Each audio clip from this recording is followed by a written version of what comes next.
हाँ जी, moving data. Next one chapter, current one chapter के मेजर ऑब्जेक्टिव्स हैं कि ओरेकल डेटाबेस में डेटा मूव करने के कितने तरीके हैं, डायरेक्टरी ऑब्जेक्ट्स कब यूज किया जाता है, एसक्यूएल लोडर क्या टूल है। अगर आपने ओरेकल से एक्सटर्नल टेबल्स में डेटा मूव करना हो वाया प्लेटफॉर्म इंडिपेंडेंट, तो इंडिपेंडेंसी रखते हुए तो हमारे पास क्या तरीका है, डेटा पंप का आर्किटेक्चर क्या है, डेटा पंप इंपोर्ट और एक्सपोर्ट और रेगुलर इंपोर्ट एक्सपोर्ट में डिफरेंशिएशन। आप लोगों को यहाँ पे पढ़ना पड़ेगा data pump API. Data pump API is a quite huge API, हमारे पास पैकेज की शेप में अवेलेबल है, डीबीएमएस अंडरस्कोर डेटा पंप। एक ही सेंट्रलाइज्ड आपकी ऐसी एपीआई है कि अगर आपने import export like dump file बना के करना है तो पुरानी यूटिलिटी आईएमपी ईएक्सपी भी अवेलेबल है, बट इसमें ज्यादा बेनिफिट्स हैं, IMP DP and EXP DP, ये दो आपकी इसकी यूटिलिटीज हैं। सो नंबर टू कि अगर आपने from one Oracle to another one Oracle database data move करना है, use these two utilities from one Oracle to another one oracle.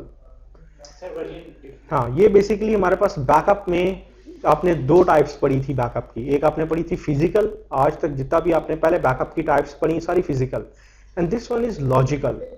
ये लॉजिकल है जिसमें डंप फाइल बनेगी, एक binary file, operating system compressed binary file which is called dump file. आप पहले export से पूरे डेटाबेस का डंप बनाना है, टेबल का बनाना है, यूजर का बनाना है, ट्रांसपोर्टेबल टेबल स्पेस का बनाना है, you can do that one, और फिर टारगेट डेटाबेस में ले जाकर उसको इंपोर्ट कर दिया जाएगा।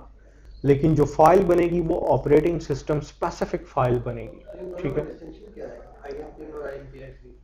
देखिए दोनों में डिफरेंशिएशन अभी मैं चाहता हूं कि पहले यूटिलिटी पढ़ा दूं, जो हम उसके न्यू फीचर्स पढ़ें तो उसके बाद मेरा काम जरा आसान हो जाएगा, एल्स मुझे दो बार बोलना पड़ेगा, ठीक है। SQL loader another one utility. SQL loader क्या करता है, from non oracle environments like COBOL से, फॉक्स से, डी बेस से, इन्फॉर्मेक्स से आपने डेटा को ऑरेकल में लेके आना है, नॉन ऑरेकल एनवायरमेंट से ऑरेकल एनवायरमेंट में लेके आना है, तो it's perfect ETL tool, extraction transformation and loading tool है ये हमारा। So Oracle to Oracle import export, और non Oracle to Oracle SQL loader use करेंगे।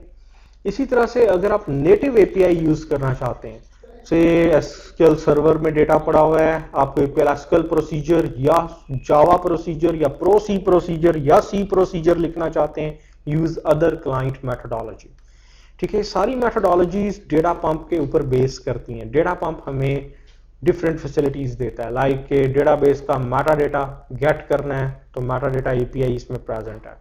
Then direct path API is another one API. ये एपीआई इस capable होती है कि अगर स्पीडीली इंपोर्ट एक्सपोर्ट करवाना हो कोई काम, कन्वेंशनल वे से नहीं कि जी कमिट होगा, redo byte address entry redo log buffer में डाली जाएगी, देन कमिट होगा, सारा प्रोसेस होगा, आप उसको बाईपास करना चाहते हैं, आप स्पीडीली ये काम करना चाहते हो टेम्परेरी सेगमेंट्स में, रिलायबिलिटी नहीं होती बट स्पीड होती है, डायरेक्ट पाथ एपीआई। अगर आप ऑरेकल डेटाबेस में डेटा पड़ा हुआ है, आप फ्लैट फाइल में राइट डाउन करना चाहते हैं, ऐसी फाइल जो कि प्लेटफॉर्म इंडिपेंडेंट है, called flat file, flat file में डेटा इंसर्ट करना चाहते हैं, so we have to use external table API. इसमें भी दो ऑप्शंस होती हैं, फ्लैट फाइल में डेटा राइट डाउन करवाना है एक्सटर्नल टेबल की शेप में, तो दो पॉसिबिलिटीज हैं, चाहे ऑरेकल लोडर यूज कर लें जो पुरानी कन्वेंशनल टेक्निक थी, या ऑरेकल डेटा पंप यूज कर लें जो नई टेक्निक है। फ्लैट फाइल का बेनिफिट ये होता है कि ये एक ऐसी प्लेटफॉर्म इंडिपेंडेंट फाइल होती है जो किसी भी प्लेटफॉर्म के अंदर, चाहे वो आपका यूनिक्स बेस्ड है या विंडोज बेस्ड है, फाइल के हेडर फुटर चेंज नहीं होते। So first of all thing called directory object.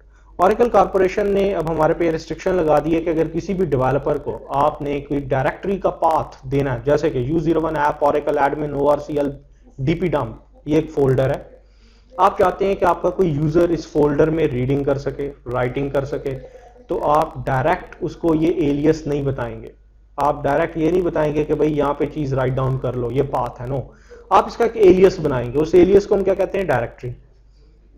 सो आप सिंपल इसकी कमांड होती है क्रिएट डायरेक्टरी एज, ठीक है, क्रिएट डायरेक्टरी, डायरेक्टरी का नाम एज, आगे जिस पाथ को इसके साथ बाइंड करना है।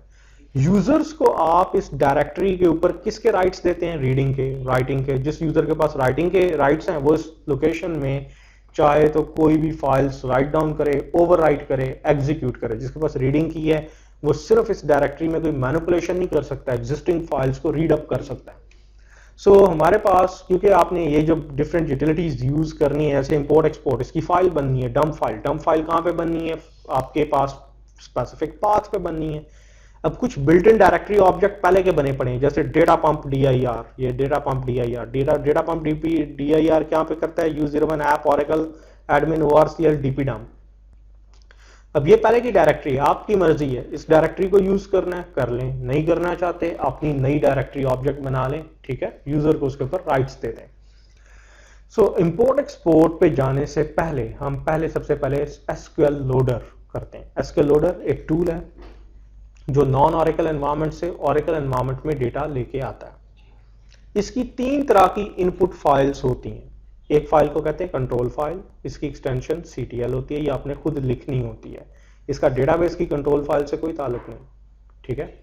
एक होती है इसकी डेटा फाइल्स, जिसकी एक्सटेंशन DAT होती है, लाइक COBOL से या इन्फॉर्मेक्स से, या आपने जो भी आपका टूल यूज हो रहा था database, PostgreSQL, so many other databases हैं, उनसे अगर आपने आउटपुट एक्सपोर्ट विजिट चला के पहले DAT फाइल बना ली, या आपकी XLS फाइल है, ठीक है, एक्सेस की MDB फाइल है, जो भी है, ठीक है, these are those files. Control file जिसमें आप पूरा मैकेनिज्म, इसके फ्लैग्स लिखेंगे, और अगर कंट्रोल फाइल एक से ज्यादा हो तो फिर एक पैरामीटर फाइल आपको लिखनी पड़ती है। पैरामीटर फाइल में आप बताते हैं कि जी कितनी कंट्रोल फाइल्स हैं, इन कंट्रोल फाइल्स को आपने कैसे पढ़ना है, और कंट्रोल फाइल के अंदर आपने बताया होता है कि डेटा फाइल्स कितनी और कैसे उनको इंटरप्रेट करना है। सो अब आपको डेटा फाइल्स भी बनानी पड़ेंगी, कंट्रोल फाइल भी बनानी पड़ेगी, ठीक है, और पैरामीटर फाइल भी। बहरहाल मैंडेटरी कंट्रोल फाइल होती है। ऐसा भी हो सकता है कि data and control file mix हो, डेटा फाइल कंट्रोल फाइल के अंदर ही आपने मर्ज कर दी हो, ये भी पॉसिबल है। यहाँ पे SQL लोडर को आप ये सारी इनपुट प्रिपेयर करके इंस्ट्रक्शन देंगे। SQL लोडर क्या करेगा? According to your instruction data को इंटरप्रेट करेगा, ठीक है। इस कंट्रोल फाइल में सब लिखा होता है कि इस डेटा फाइल के अंदर अगर डेटा किस शेप में पड़ा हुआ है, उसको कैसे पढ़ना है, और उसको कौन से टेबल में इंसर्ट करना है ऑरेकल के। अभी देखिए SQL लोडर आप ऑन करेंगे, ऑन करने के बाद ये क्या करेगा जी? आपका सोर्स डेटा यहां से इंटरप्रेट करेगा according to the instruction of control file. ये आपकी डेटाबेस के टेबल के अंदर जो भी आप टेबल्स देंगे उसमें डेटा इंसर्ट कर देगा। इस सारे प्रोसेस की एक लॉग फाइल जनरेट होगी, कितने बज के कितने मिनट पे SQL लोडर ने काम करना शुरू किया, कितने बज के कितने मिनट पे खत्म किया, क्या जॉब सक्सेसफुली चली नहीं चली, कितनी फाइल्स, कितने रिकॉर्ड आपके बैड हुए, कितने आपके डिस्कार्ड हुए, दोनों में फर्क है। बैड फाइल में वो रिकॉर्ड जाते हैं जो जिनका टाइप मिसमैच हो जाए, लाइक सोर्स में डेट, आपको पता है ऑरेकल में DDMONRR फॉर्मेट है। अब एक्सेस में ऐसा नहीं है, इन्फॉर्मेक्स में ऐसा नहीं है। अगर आपने टू डेट का फंक्शन नहीं लगाया, वो उसको इंटरप्रेट नहीं कर पाया, तो ठीक है, ये बैड फाइल में चला जाएगा। डेटा टाइप मिसमैच हो गई, रेंज से बियॉन्ड वैल्यूज चली गई, तो अगर कोई भी ऐसी सिचुएशन होगी तो सब चीजें किधर चली जाएंगी? बैड फाइल में। But another one thing is called selection criteria, ठीक है। सिलेक्शन क्राइटेरिया से मेरे पास सेल्स, मेरे पास सोर्स डेटा में पूरे ईयर की सेल पड़ी हुई है, लेकिन मैं कहता हूं कि सिर्फ वो रोज इंसर्ट करो जहां पे sale first quarter of the year की है, मीन के 1 जनवरी से लेके 30 मार्च तक की, नॉट मोर देन दैट। हाँ जी, ये चेक्स आप यहाँ पे लिखते हैं कंट्रोल फाइल में ना। कंट्रोल फाइल में अगर आपने सिलेक्शन क्राइटेरिया लिख दिया कि जी सिर्फ पहले क्वार्टर की सेल इंसर्ट करनी है, अब यहाँ पे पूरे ईयर का डेटा पड़ा हुआ है, जरूरी नहीं कि वो सारे डेटा को इंसर्ट करे, जो आपने रूल लिखा हुआ उस रूल के अकॉर्डिंगली डेटा इंसर्शन करने की अटेम्प्ट करेगा। अगर अब यहाँ पे देख लें, जो रोज इस रूल को वैलिडेट करेंगी वो तो इंसर्ट हो जाएंगी, जो वैलिडेट नहीं करेंगी वो डिस्कार्ड फाइल में चली जाएंगी। एंड लॉग फाइल में सारी डिटेल पड़ी होगी कि कितनी टोटल कह लें रिकॉर्ड्स लोड किए गए, कितने सक्सेसफुली लोड हो गए, कितने बैड फाइल में चले गए, कितने डिस्कार्ड फाइल में चले गए, ठीक है। सारे प्रोसेस की होल लॉग फाइल जनरेट होगी ना। SQL लोडर की भी हम फाइल्स का प्रैक्टिकल भी करके देख लेते हैं। 2 तरीके हैं। CLI मोड पे आपको सारा काम खुद करना पड़ता है, GUI मोड पे कंट्रोल फाइल या आपको कुछ जनरेट करके दे देता है, हम दोनों मोड यूज करके देख लेंगे। कंट्रोल फाइल के वैसे यूजुअली 3 वेज होते हैं डेटा इंटरप्रिटेशन के। डेटा फाइल में 3 टाइप्स का डेटा हो सकता है, या तो फिक्स्ड विड्थ इंटरप्रिटेशन हो, जैसे कि आईडी आपने डिफाइन किया, आईडी सिर्फ 2 डिजिट का होगा, तो आप कंट्रोल फाइल में बाय पोजीशन बता सकते हो कि जी इंडेक्स नंबर 1 से पढ़ना शुरू करना है, 2 तक सिर्फ पढ़ना है, मीन के 1 से 2 तक 2 डिजिट का ही आईडी है। लेकिन अगर पर्सन का नेम है, जैसे किसी का नाम, नेम तो हर किसी का 3 डिजिट या 4 का नहीं होता, वहां तो अल्फाबेट वेरी करते हैं, तो आप second one policy varying width policy भी दे सकते हैं। एंड थर्ड वन,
हाँ जी, मैं बात कर रहा था 3 फॉर्मेट्स की, fixed width, varying width and streamed mechanism. Streamed mechanism like के आपके पास एक फील्ड है जो कि 2 लाइंस के अंदर उसकी वैल्यू है, अगले फील्ड की 10 लाइंस के अंदर वैल्यू है। सो वहां पे स्पेशल कैरेक्टर के जी अगर कॉमा आ गया या डॉट आ गया या बैकस्लैश n आ गया, बैकस्लैश t आ गया, बैकस्लैश p आ गया, तो वहां पे आपने एक फील्ड की वैल्यू को टर्मिनेट समझना है, एज अ टर्मिनेटर समझना है। कंट्रोल फाइल के डिफरेंट हिस्से होते हैं। फर्स्ट टॉप लीडिंग पोर्शन में बताया जाता है डेटा फाइल किधर है, देन डेटा का फॉर्मेट, डेटा किस शेप में लोड करना है, कहां पे लोड करना है, रिकॉर्ड इंसर्शन का क्राइटेरिया, रिजेक्शन का क्राइटेरिया क्या होगा, और सबसे लास्ट में अगर डेटा फाइल साथ नहीं है तो डेटा फाइल आप उसके अंदर एम्बेड कर देते हैं। 3 तरीके हैं एसक्यूएल लोडर को इन्वोक करने के। अब सिंपल, अगर आपको कुछ नहीं पता तो you can write down SQL LDR, लिख के खाली कमांड एंटर कर दें, वो जितने भी पॉसिबल फ्लैग्स इसके यूज होते हैं उनकी लिस्ट आपको दे देगा। एसक्यूएल एलडीआर, इसके 3 मोड होते हैं, conventional, direct path and parallel direct path. ठीक है, पैरेलल डायरेक्ट पाथ आपके सिलेबस में नहीं है। कन्वेंशनल और डायरेक्ट दो को यहाँ पे इंटरप्रेट किया गया। प्राइम दो मोड ही होते हैं, पैरेलल डायरेक्ट बेसिकली इसी डायरेक्ट की मल्टीपल सेशन बेस्ड कह लें कि एग्जीक्यूशन होती है। कन्वेंशनल रूटीन वाइज जैसे आपकी आरबीए एंट्री डाली जाती है, कमिट किया जाता है, रीडू एंट्रीज जनरेट होती हैं, तमाम कांस्टेंट एनफोर्स करता है। जिस टेबल में रिकॉर्ड इंसर्ट हो रहे होते हैं उसके ऊपर अगर प्राइमरी की, फॉरेन की, यूनिक, नॉट नल सब कांस्टेंट एनफोर्स करता है। इंसर्ट का ट्रिगर फायर करता है, क्लस्टर टेबल हो, नॉन क्लस्टर टेबल हो, सब में इंसर्शन कर सकते हैं। और जिस टेबल में इंसर्शन हो रही है अगर उसके ऊपर कोई डीएमएल करना चाहे तो भी अलाउड है। डायरेक्ट पाथ की स्पीड ज्यादा होती है लेकिन चंद एक लिमिटेशंस हैं।